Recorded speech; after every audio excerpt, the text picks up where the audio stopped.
بسم اللہ الرحمن الرحیم۔ حبیب اجمی رحمۃ اللہ علیہ کا ایمان لانا۔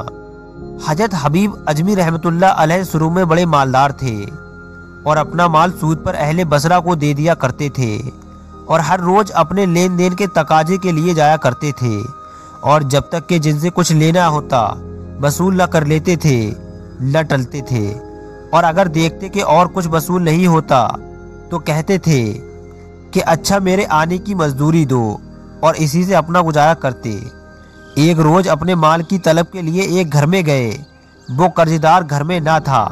اس کی بیوی نے کہا کہ میرا خاوند گھر میں نہیں اور میرے پاس کچھ نہیں۔ ہاں، میں نے آج ایک بھیڑ ذبح کی ہے، اس کی گردن میرے پاس ہے، وہ اگر چاہیں تو لے جائیں۔ آپ نے کہا اچھا وہی دے دو۔ چنانچہ اس عورت نے وہ گردن دے دی اور آپ بسے سری لے کر اپنے گھر آئے اور بی بی سے کہا کہ یہ سری سود میں آئی ہے، پکاؤ۔ بی بی نے کہا روٹیاں اور لکڑیاں نہیں ہیں۔ آپ نے کہا میں ابھی جا کر سود میں روٹیاں اور لکڑیاں لاتا ہوں۔ چنانچہ گئے اور اسی طرح روٹیاں لکڑیاں لے آئے۔ بی بی نے ہانڈی چڑھائی، جب پک گئی تو چاہا کہ پیالے میں نکالیں کہ ایک سائل نے دروازے پر آ کر سوال کیا اور راہ خدا میں کچھ مانگا۔ حبیب کہنے لگے کہ واپس ہو جاؤ، اس لیے کہ تجھے جو کچھ ہم دیں گے اس سے تو امیر نہ ہو جائے گا مگر ہم فقیر ہو جائیں گے۔ سائل لوٹ گیا۔ حضرت حبیب کی بیوی نے جو ڈوئی ہانڈی میں ڈالی تو کیا دیکھتی ہے کہ اس میں سب خون ہی خون ہے۔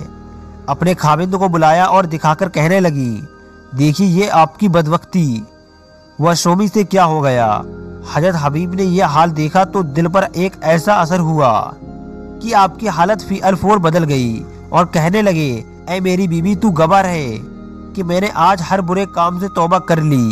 پھر آپ باہر نکلے تاکہ قرض داروں کو تلاش کر کے اپنا مال باجر ان سے واپس لیں اور پھر سود پر نہ چلائیں۔ جمعہ کا روز تھا اور لڑکے کھیل رہے تھے۔ ان لڑکوں نے جب حضرت حبیب کو دیکھا تو آپس میں کہنے لگے کہ دیکھو سود خور آ رہا ہے، الگ ہو جاؤ، ایسا نہ ہو کہ اس کے پاؤں کی گرد ہم پر پڑ جائے اور ہم بھی اس طرح بدبخت ہو جائیں۔ جب یہ آواز حضرت حبیب کے کانوں میں پہنچی تو بڑے رنجیدہ ہوئے اور سیدھے حضرت حسن بصری رحمۃ اللہ علیہ کی مجلس میں گئے۔ حضرت حسن بصری علیہ الرحمہ نے توبہ کرائی اور کچھ پندے نشائے بیان فرمائے۔ حضرت حبیب کی وہاں کایا پلٹ گئی اور آپ وہاں سے اللہ کے محبوب بن کر نکلے۔ واپس آتے وقت راستے میں آپ کا مخروج آپ کو دیکھ کر بھاگا۔ حضرت حبیب نے اسے آواز دی اور فرمایا بھائی اب تو مجھ سے نہ بھاگ، اب مجھے تجھ سے بھاگنا چاہیے۔ یہ کہا اور گھر کی طرف لوٹے۔ راستے میں پھر وہی لڑکے کھیلتے نظر آئے اور انہوں نے جب حضرت حبیب کو آتے دیکھا تو آپس میں کہنے لگے کہ الگ ہٹ جاؤ، حبیب توبہ کر کے آ رہا ہے، اب جو ہماری گرد اس پر پڑ گئی تو ایسا نہ ہو کہ ہم گناہگار ہو جائیں۔ حضرت حبیب یہ ظلمہ سن کر دل میں کہنے لگے اے رب غفر، عجب تیری رحمت ہے کہ آج ہی میں نے توبہ کی، تو نے اس کا اثر اپنی مخلوق کے دل میں پہنچایا اور میری نیک نامی مسحور کر دی۔ پھر آپ نے آواز دی کہ جس کسی نے حبیب کا کچھ دینا ہو وہ آئے اور اپنی دستاویز واپس لے جائے۔ یہ آواز سن کر سب مکرو جمع ہوئے۔